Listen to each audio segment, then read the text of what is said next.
نور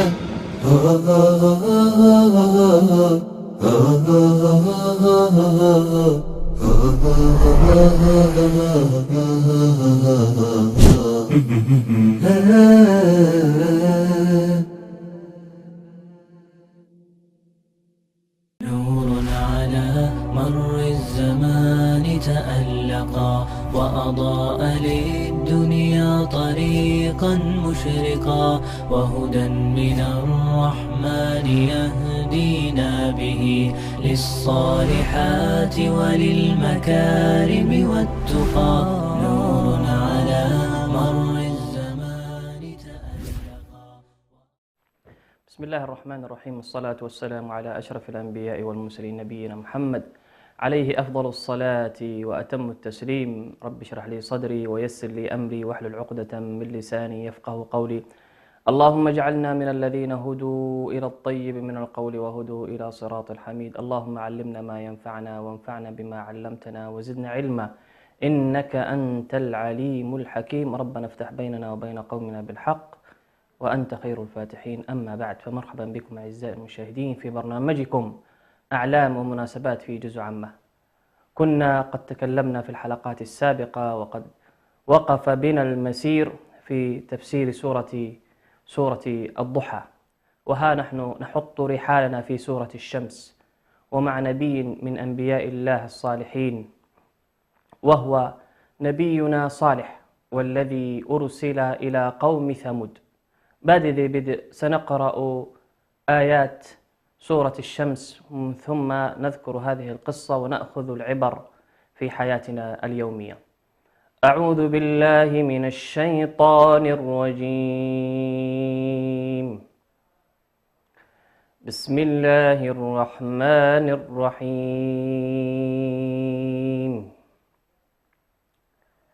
والشمس وضحاها والقمر إذا تلاها والنهار إذا جلاها والليل إذا يغشاها والسماء وما بناها والأرض وما طحاها ونفس وما سواها فألهمها فجورها وتقواها. قد أفلح من زكاها وقد خاب من دساها. كذبت ثمود بطغواها إذ انبعث أشقاها. فقال لهم رسول الله ناقة الله وسقياها. فكذبوه فعقروها فدمدم عليهم ربهم بذنبهم فسواها ولا يخاف عقباها. قوم نبينا عليه أفضل الصلاة وأتم التسليم وعلى أنبياء الله أجمعين نبينا صالح. ونبينا صالح هو من ذرية نبينا نوح عليه السلام، وقد بعث وأرسل إلى قوم ثمود. وثمود كانوا يسكنون في جنوب الجزيرة العربية ثم انتقلوا إلى شمالها في منطقة الحجر، وهي قريبة، وهي بين المدينة وبين المدينة المنورة على صاحبها أفضل الصلاة وأتم التسليم وبين منطقة تبوك، وهي ما تسمى بالعلا. وقوم ثمود أتوا بعد قوم عاد، وقد عمروا البلاد في تلك البقعة التي استوطنوا بها. قد عمروا البلاد، فكانت من رفاهيتهم أنهم في الصيف يسكنون في السهول، وفي الشتاء يسكنون الجبال. ونبينا صالح عليه السلام كان رجلا خيرا معروفا في قومه، حتى قالوا كما ذكر ربنا سبحانه وتعالى: قد كنت فينا مرجوا من قبل هذا أتنهانا أن نعبد ما يعبد آباؤنا. فكان نبينا صالح عليه السلام رجلا خيرا دينا معروفا في قومه بالخير والصلاح. فلما أمره الله سبحانه وتعالى أن يدعو قومه دعاهم فوجد منهم كل تكذيب.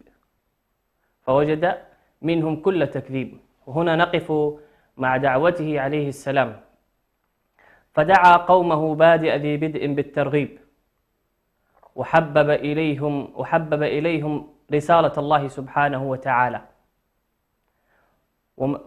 وما من نبي، وهذا أصل من أصول الدين وأصل من أصول الدعوة، وما من نبي يدعو قومه إلا دعا قومه إلى أصل التوحيد وعبادة رب العباد، وأن يوحدوه ويعبدوه ولا يشركوا به شيئا. قال ربنا عن هذا الأصل: ولقد بعثنا في كل أمة رسولا أن اعبدوا الله واجتنبوا الطاغوت، وما من رسول دعا قومه إلا رفع شعار: ما لكم من إله غيره أفلا تتقون، اعبدوا الله ما لكم من إله غيره أفلا تعبدون أفلا تتقون. هذا كان شعار كل الرسل جميعا عليهم السلام في دعوة قومهم.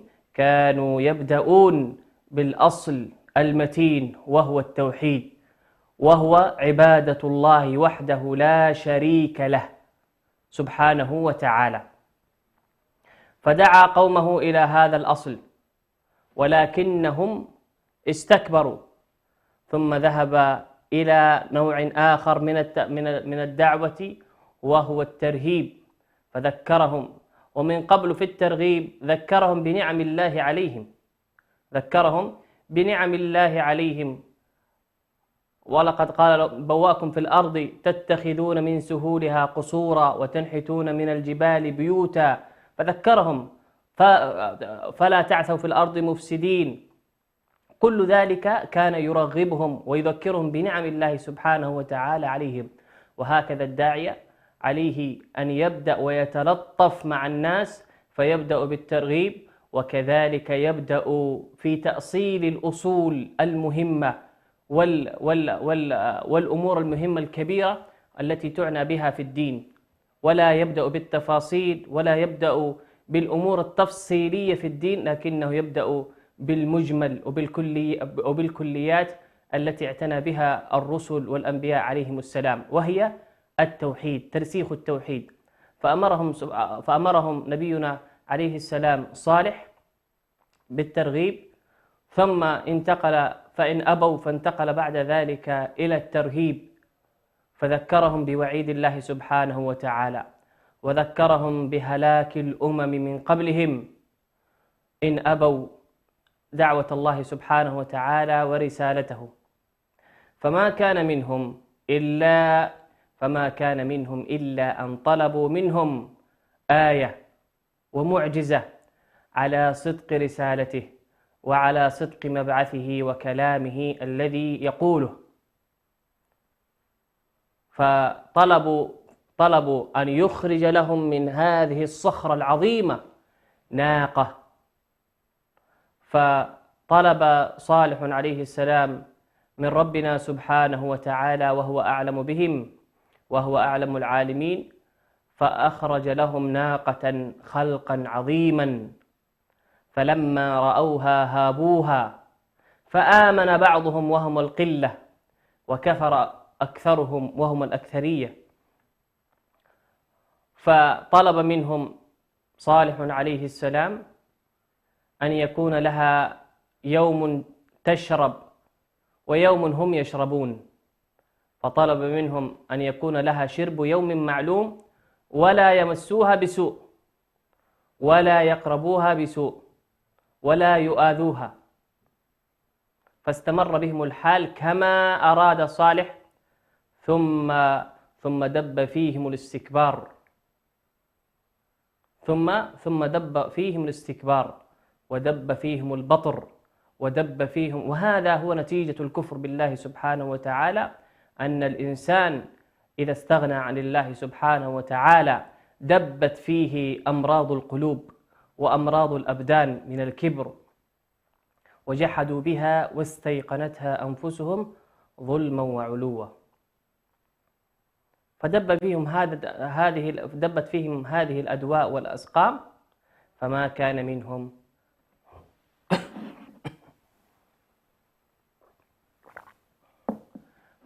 منهم إلا سعوا وفكروا في كيف يتخلصوا من هذه الناقة، علما بأن اليوم الذي تشرب فيه الناقة من الماء وترتوي، اليوم الثاني هؤلاء القوم وهم قوم ثمود يأخذون من ألبانها ويشربون، وكل من في تلك البقعة يشرب ويرتوي من لبن هذه الناقة.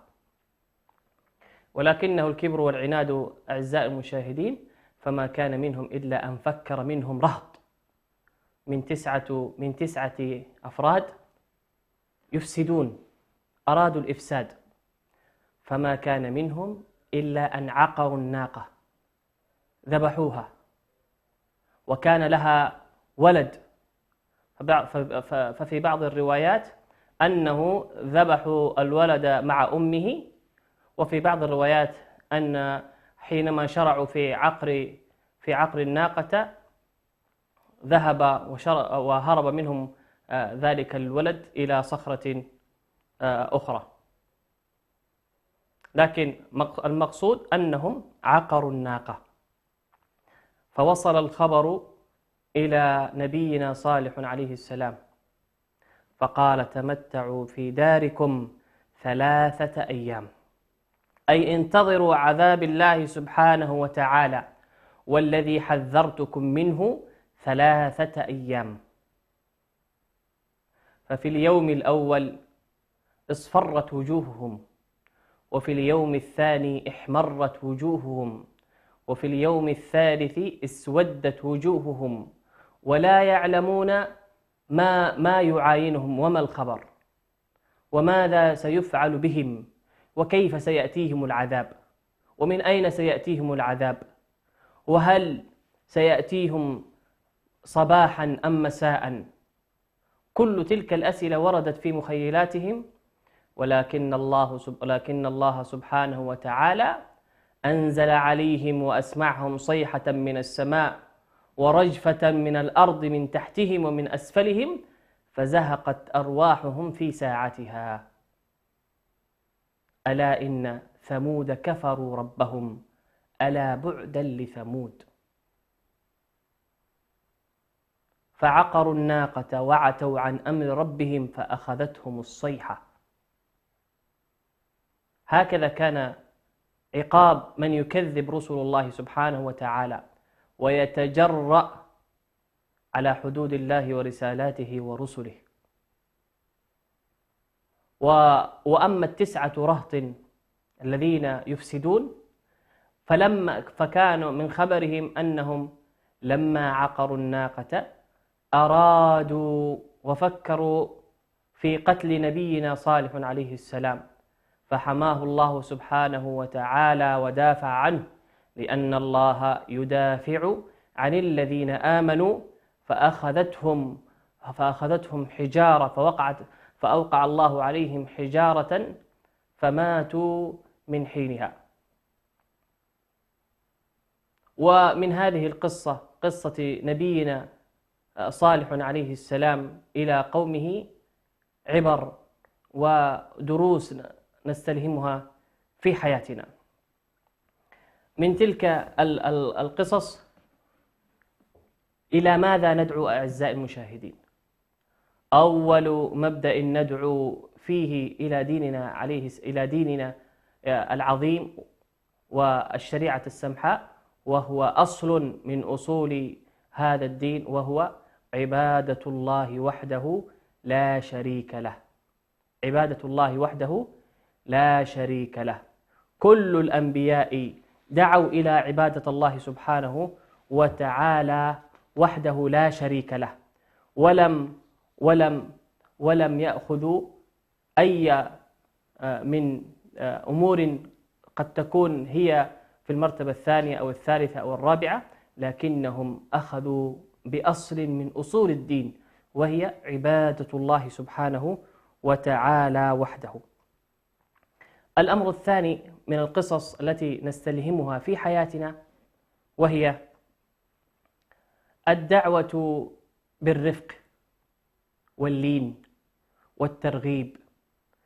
كان صالح عليه السلام، نبينا صالح، يدعو قومه بالرفق واللين والحكمة والموعظة الحسنة، وهذا هو أصل الدعوة وأصل الأصول في أسلوب الدعوة، أن الإنسان يبدأ بالرفق واللين والرحمة والرأفة والحكمة والموعظة الحسنة، وهذا هو ديدن الأنبياء عليهم السلام، ومن بعدهم السلف الصالح.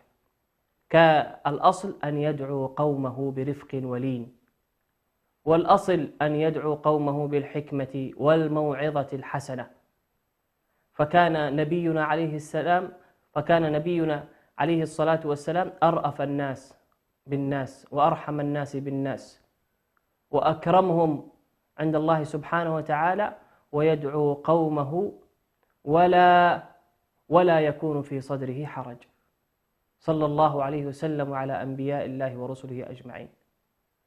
هكذا كانت حياتهم، طالما أن الله سبحانه وتعالى اصطفاهم من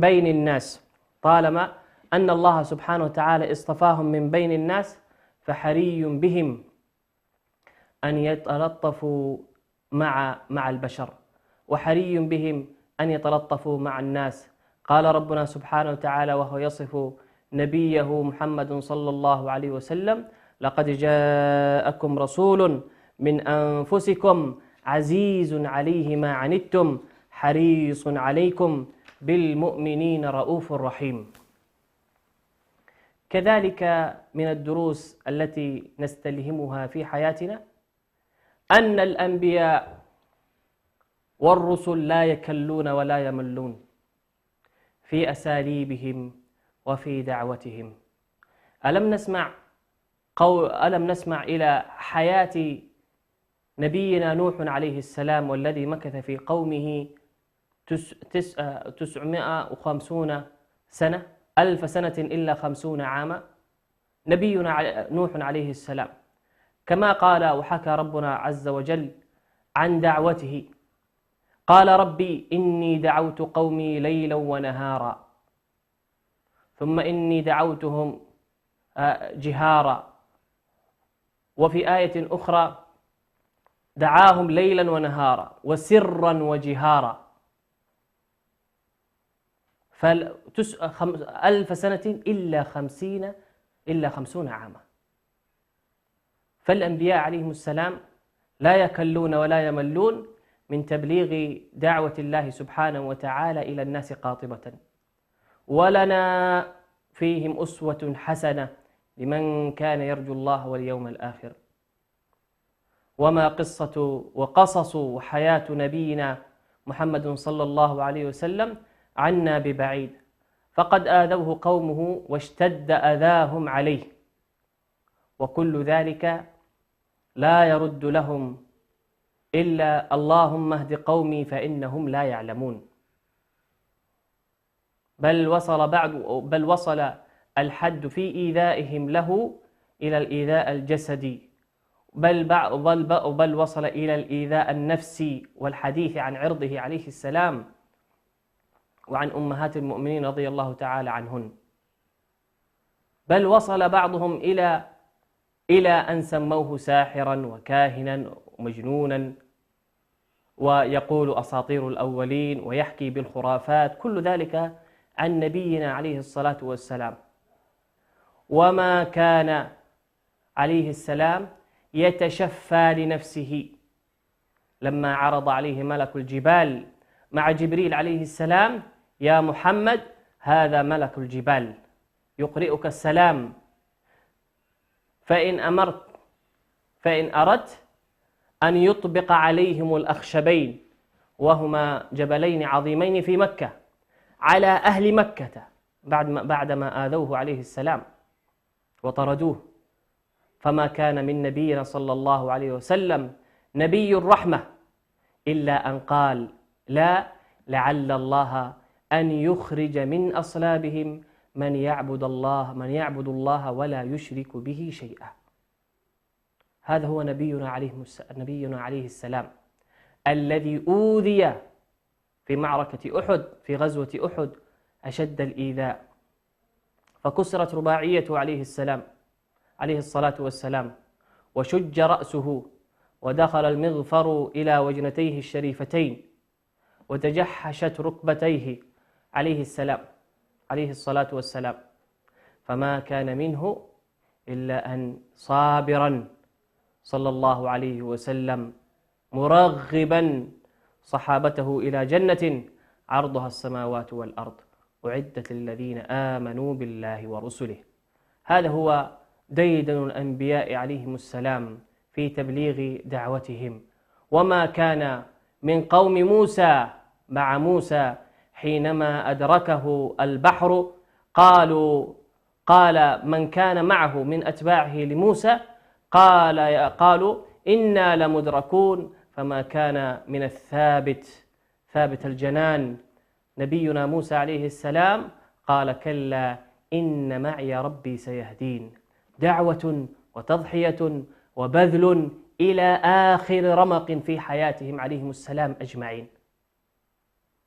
يؤمنون بدعوة الله سبحانه وتعالى حق الإيمان، ويوقنون حق اليقين بأن الله معهم، لأنه قال: كلا إن معي ربي سيهدين. وهذا الاستشعار من هذا النبي الكليم موسى عليه السلام هو تربية الله سبحانه وتعالى لأنبيائه، بأني معكما أسمع وأرى، استشعار الأنبياء والرسل معية الله سبحانه وتعالى لهم في كل صغيرة وكبيرة، وبأنهم لا يحزنوا. ولذلك كانت قصص بعض الأنبياء لبعضهم تسلية لهم. ومن أعظم التسليات التي كان يتسلى بها النبي صلى الله عليه وسلم هي ذكر القصص عن إخوانه من الأنبياء والرسل الذين شقوا هذا الطريق، أعني الطريق إلى الله سبحانه وتعالى، وضحوا من أجله. ولنستمع إلى النبي صلى الله عليه وسلم ماذا قال لصحابته الكرام في مكة وهو جالس في الحجر، أعني حجر الكعبة. قال: أتاه نفر من الصحابة، وكانوا الصحابة في ذلك الوقت من المعذبين رضي الله تعالى عنهم. فأتوا بعضهم إلى النبي صلى الله عليه وسلم قالوا: يا رسول الله، استنصر لنا، ألا تدعو لنا فيفرج عما نحن فيه؟ فما كان منه صلى الله عليه وسلم إلا أن قال لهم: إنه كان في من كان قبلكم كان يؤتى بأحدهم فيوضع المنشار على مفرق رأسه فيشق لا يرجعه عن دينه. رضي الله تعالى عنهم أجمعين. فوصلنا هذا الدين العظيم أعزائي المشاهدين برجال عظماء جعلنا الله وإياكم منهم. فاصل أعزائي المشاهدين ثم نواصل. دينا به للصالحات وللمكارم والتقى، نور على مر الزمان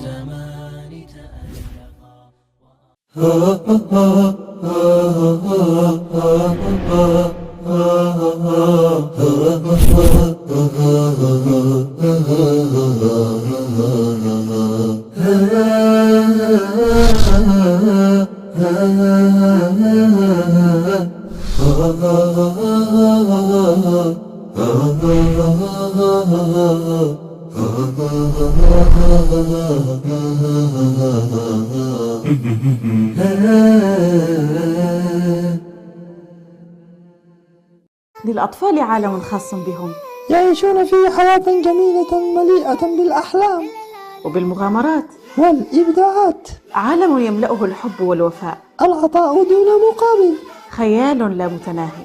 ولكي نغوص معهم في هذا العالم نحتاج أن نقترب منهم ونتقرب إليهم ونعيش مغامراتهم. براعم، برنامج أسبوعي يهتم بعالمكم أنتم أيها الأطفال. براعم، نتعلم فيه معا ونعرض إبداعاتكم، ونتلقى اتصالاتكم ومشاركاتكم. معي أنا صديقتكم صديقة الأطفال نورة، وأنا صديقكم منجس. بانتظاركم يا حلوين. خلينا نعيش هالفرحة اليوم ونفرح انت وانا. ليه نخلي زعلنا يدوم وتملي نعيش على طول بهموم. خلينا نعيش. وهذا البرنامج يتناول تاريخية اللغة العربية في مر العصور والدهور، ومن حيث نهضتها وانتشارها.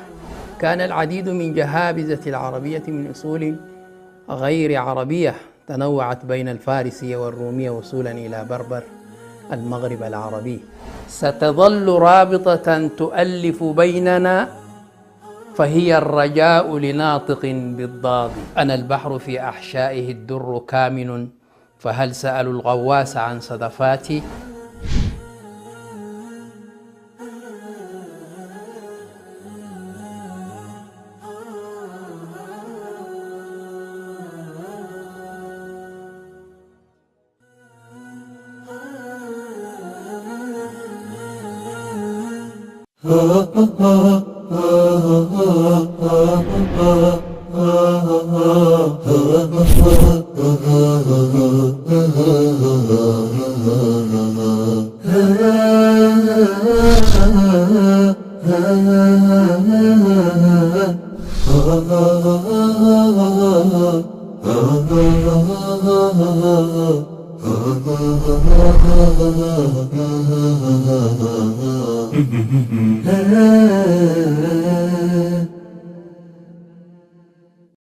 للصالحات وللمكارم والتقى نور على مر الزمان تألقا. مرحبا بكم مرة أخرى أعزائي المشاهدين. كنا قد توقفنا قبل الفاصل، وكان الحديث عن منهج الأنبياء في تبليغ دعوة الله سبحانه وتعالى وتبليغ رسالته إلى الناس أجمعين، وتكلمنا عن التضحية والبذل وأسلوب الترغيب والترهيب والحكمة والموعظة الحسنة. وهذا يشدنا إلى درس آخر وإلى تطبيق آخر في حياتنا، وهي ذكر الله سبحانه وتعالى لهذه القصص.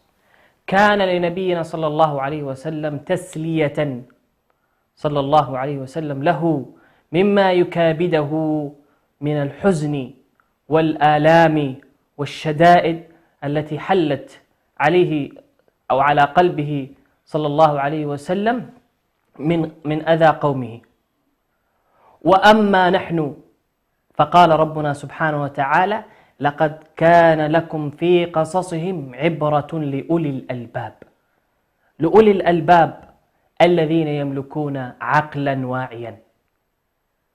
هذه القصص نستلهمها لكي نسير على نهجها، وكي نبلغ دين الله سبحانه وتعالى، ونكون سفراء لدين الله سبحانه وتعالى من بعد أنبيائه ورسله. وهذه القصص هي عبرة لنا لكي لا نقع فيما وقع فيه الظالمين، وعبرة لنستلهم منهج وحياة الأنبياء والرسل الصادقين في دعوة قومهم. وهذه القصص التي يذكرها ربنا سبحانه وتعالى، فقط قصة صالح عليه السلام في كتاب الله سبحانه وتعالى 36 مرة، وهذا الرقم 36 مرة للعبرة وللعظة لكي نسير على نهجهم، وإلا فما فائدة الإنسان أن يكون فارغا في حياته؟ والله سبحانه وتعالى خلقنا لأمر عظيم، لنعمر الأرض بدينه سبحانه وتعالى ونشر رسالته وحياة نبيه صلى الله عليه وسلم، والذب والدفاع عن حياض هذا الدين والدعوة، لأن هذا الدين أعزائي المشاهدين هو دين الرأفة والرحمة. كذلك من العبر التي نستلهمها في حياتنا من قصة ثمود وقوم صالح مع نبيهم، أن الذين تولوا وسعوا في عقر الناقة من قوم صالح هم 9، ولكن الله هم 9 أفراد كما قال ربنا: وكان في المدينة 9 رهط يفسدون في الأرض ولا يصلحون. 9 الأفراد هم الذين سعوا إلى عقر الناقة، ولكن الله أهلك بسببهم 5000 بيت، أهلك بسببهم كل ثمود، كل البقعة أهلكها بسبب 9. ولماذا؟ لأن الباقون راضين عن فعل تلك 9، عن فعل هؤلاء 9 الذين أفسدوا، ولم ينكر عليهم أحد. كذلك وكما يقال: الخير يخص والشر يعم، وكما يقال وكذلك من العظة والعبر في حياتنا الصراع بين الحق والباطل لا ينتهي إلا بانتهاء الباطل، أن الصراع بين الحق والباطل وبين الخير والشر مستمر إلى قيام الساعة، وبينهما كرات وفرات ومدافعة بين ذلك الفريق وذلك الفريق. فأي الفريقين أنت عزيزي المشاهد وعزيزتي المشاهدة؟ أن يكون الإنسان من أهل الحق وأن يكون من أهل الخير. ولذلك كانت من دعواتهم السلف الصالح: اللهم اجعلنا مفاتيحا للخير، مفتاح للخير، مغاليقا للشر. أن الإنسان أن يكون من أهل الخير وأن يستعمله الله سبحانه وتعالى ويوفق أن يكون من أهل الحق. كذلك من السنن، كذلك من الدروس التي نستلهمها وفي حياتنا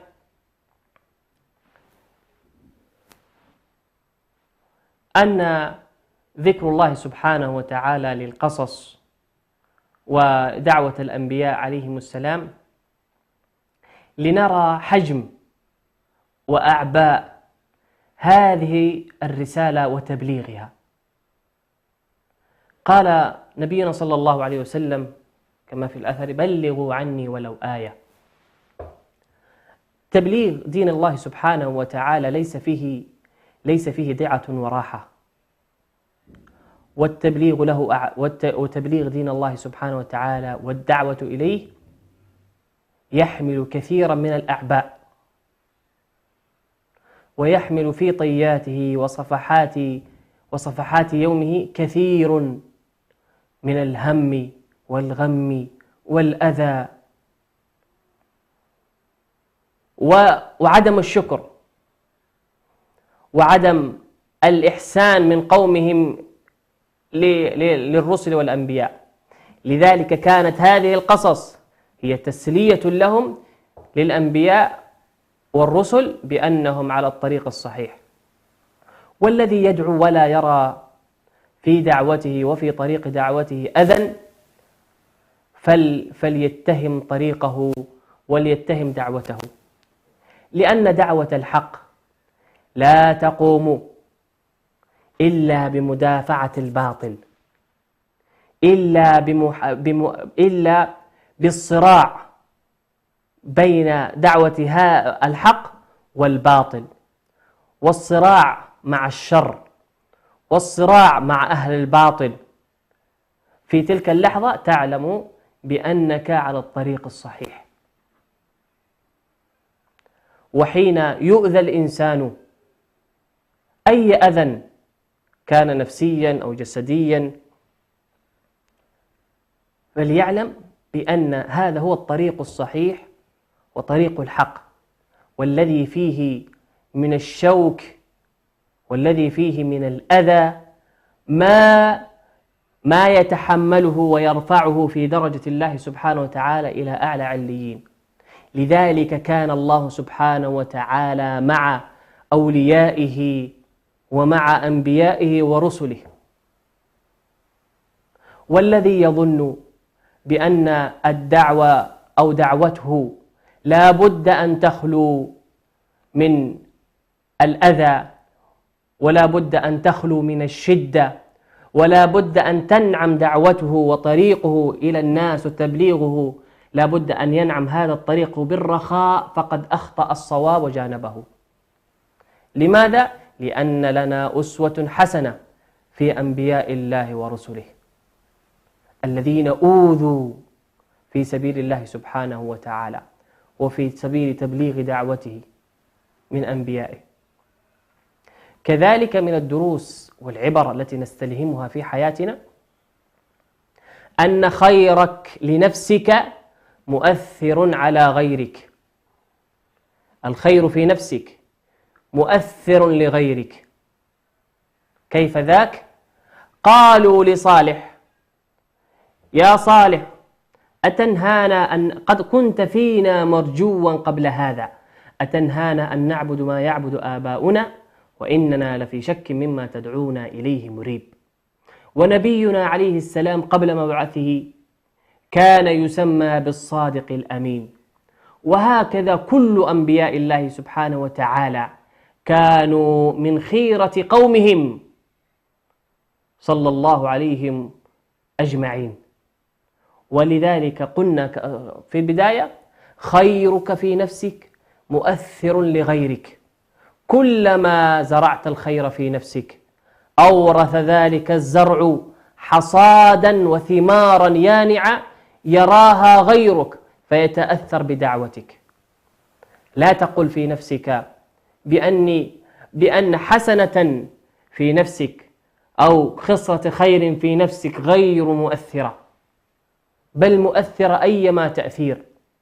وهذا من رحمة الله سبحانه وتعالى، وهو أن الإيمان إذا خالطت بشاشته القلوب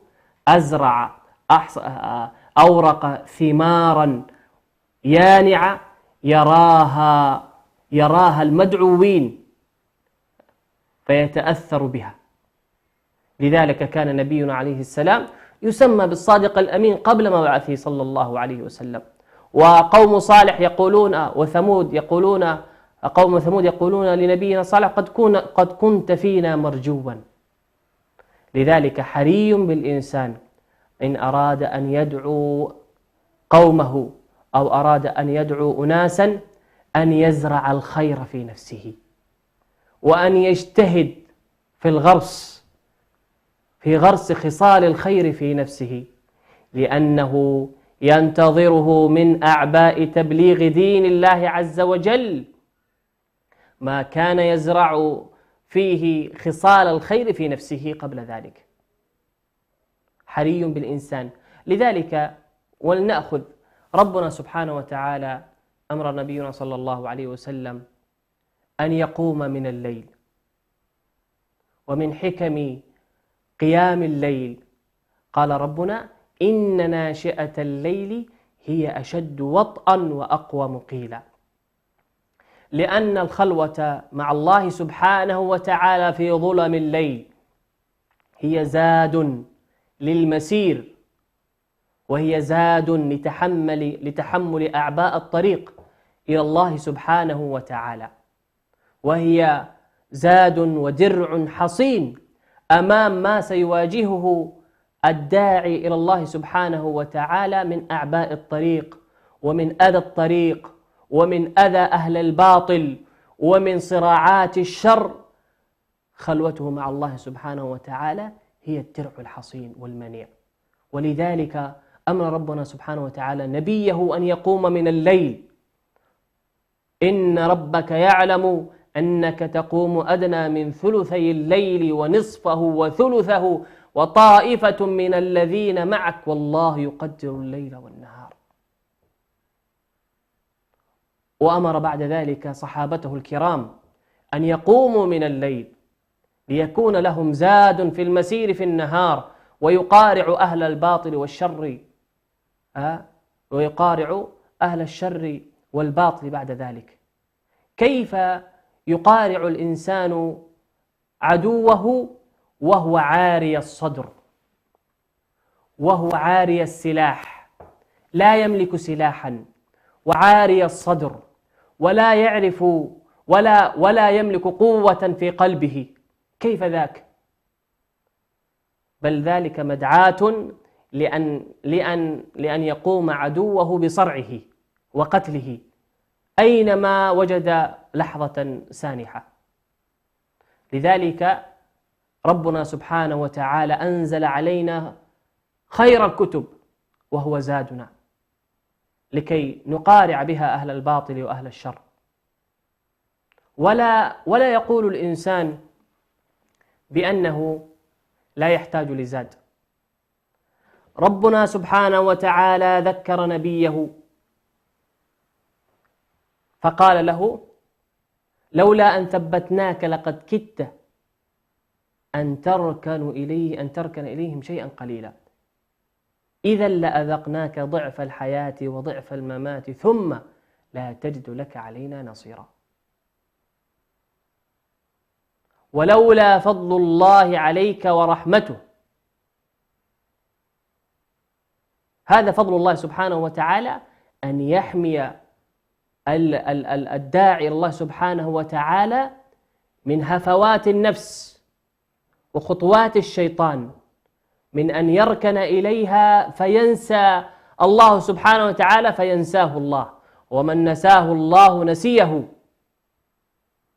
قال ربنا: ولا تكونوا كالذين نسوا الله فأنساهم أنفسهم. ونبينا صلى الله عليه وسلم كان يدعو ديمة: اللهم إني أبرأ من حولي وقوتي إلى حولك وقوتك. ونبينا صلى الله عليه وسلم حثنا بقول: لا حول ولا قوة إلا بالله فهي كنز من كنوز الجنة. لا حول لي ولا قوة لي إلا بالله فهي كنز من كنوز الجنة حينما يلهج الإنسان بذكرها. فلا يركن الإنسان إلى نفسه ولا يدعي التزكية لنفسه، لأن نبينا صلى الله عليه وسلم قال: لا يدخل الجنة، قال النبي صلى الله عليه وسلم للصحابة فيما معنى الحديث بأن لا ندخل الجنة بأعمالنا، فقالوا: يا رسول الله ولا أنت؟ قال: ولا أنا إلا أن يتغمدني الله برحمته. هذا لو كان نبي من أنبياء الله وهو من خيرة رسل الله سبحانه وتعالى محمد صلى الله عليه وسلم، وهو الذي كان يستغفر في اليوم والليلة أكثر من 70 مرة، وفي المجلس أكثر من 100 مرة، صلى الله عليه وسلم الذي غفر له ما تقدم من ذنبه وما تأخر صلى الله عليه وسلم. وكل ذلك يدعو ديمة في سجوده: اللهم يا مقلب القلوب ثبت قلبي على دينك. حري بالإنسان من أراد أن يسلك طريق الدعاة وطريق الرسل والأنبياء في دعوة قومه ودعوة الناس ألا يرى لنفسه بينه وبين نفسه حسنة إلا بأمره سبحانه وتعالى ورحمته، لكي يوفق، لكي توفق إلى دعوتك ودعوة قومك ودعوة بني جنسك، لأن الدعوة والخير يهرب من القلب المتكبر، والجنة لا يدخلها من كان في قلبه مثقال ذرة من كبر. وهكذا الذي يسلك طريق الدعوة إلى الله سبحانه وتعالى حري أن يخلي وينظف قلبه من أسقام القلوب ومن أدوائها، من كبر وبطر وغمط الناس وعدم التواضع والأنا إلى غير ذلك من الأمراض، نسأل الله السلامة والعافية. كذلك من القصص بقاء بيوت الظالمين خاوية. الآن لو زار أحدنا مدائن صالح في شمال أو شرق الجزيرة العربية، بيوت خاوية. لماذا؟ ولو أردنا أن نتتبع بيوت الأمم السابقة وإبقاء الله سبحانه وتعالى عليها إلا لعبرة، إلا لنعتبر. قال ربنا: فتلك بيوتهم خاوية بما ظلموا إن في ذلك لآية للمؤمنين. آية وعبرة وعظة أن المؤمن يستلهم لكي لا نقع في مثل ما وقع من قبلنا. ولذلك نبينا صالح كان يذكر قومه: واذكروا إذ بوأكم في الأرض من بعد عاد تتخذون من سهولها قصورا وتنحتون من الجبال بيوتا فاذكروا آلاء الله ولا تعثوا في الأرض مفسدين. يذكرهم بما حل بالأمم التي كانت قبلهم، والله سبحانه وتعالى يذكرنا بما حل بالأمم من قبلنا. فتلك بيوتهم خاوية بما ظلموا إن في ذلك لآية للمؤمنين. تلك البيوت ليس لكي نتصور أو لكي نأخذ الصور وتكون لنا ذكرى أني تصورت في ذلك المكان أو استكشفت في هذا المكان أو زرت ذلك المكان، لا. ولذلك نبينا صلى الله عليه وسلم كان يدخل المكان الذي وقعت فيه وقعة الفيل، كان يدخل مطأطئ الرأس ويسرع بالدابة. قال: لماذا؟ لأن هذا مكان نزل فيه العذاب. هكذا الإنسان يكون مع سنن الله سبحانه وتعالى الغابرة في الأقوام الغابرة السابقة، أن تكون فيه كسرة لما وقع وخشية ألا يقع في تلك الحقبة. نسأل الله السلامة والعافية. من تلك القصص كذلك من القصص أو من الدروس التي نستلهمها في أنفسنا وفي حياتنا أن نعلم هذه القصص أعزائي المشاهدين لأبنائنا وأولادنا وبناتنا ليستلهموا منها.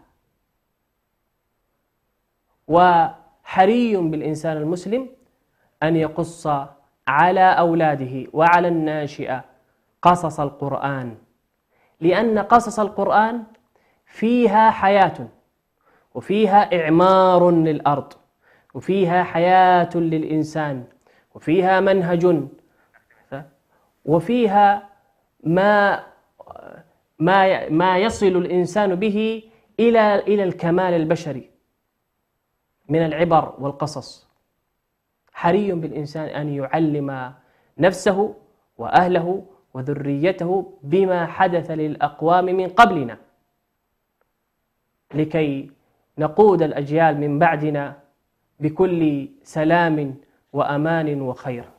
أسأل الله سبحانه وتعالى أن يعلمنا ما ينفعنا وينفعنا بما علمتنا ويزدنا علما، وأن يجعلنا من أهل الخير مفاتيحا للخير الداعين إلى الحق مغاليقا للشر مغاليقا للباطل المدافعين عن الحق، إنه ولي ذلك. إلى ذلك الحين أعزائي المشاهدين أدعكم في حفظ الله ورعايته وعنايته، أستودعكم الله الذي لا تضيع ودائعه، والسلام عليكم ورحمة الله وبركاته. نور على مر الزمان تألقا وأضاء للدنيا طريقا مشرقا، وهدى من الرحمن يهدينا به للصالحات وللمكارم والتقى. نور على مر الزمان تألقا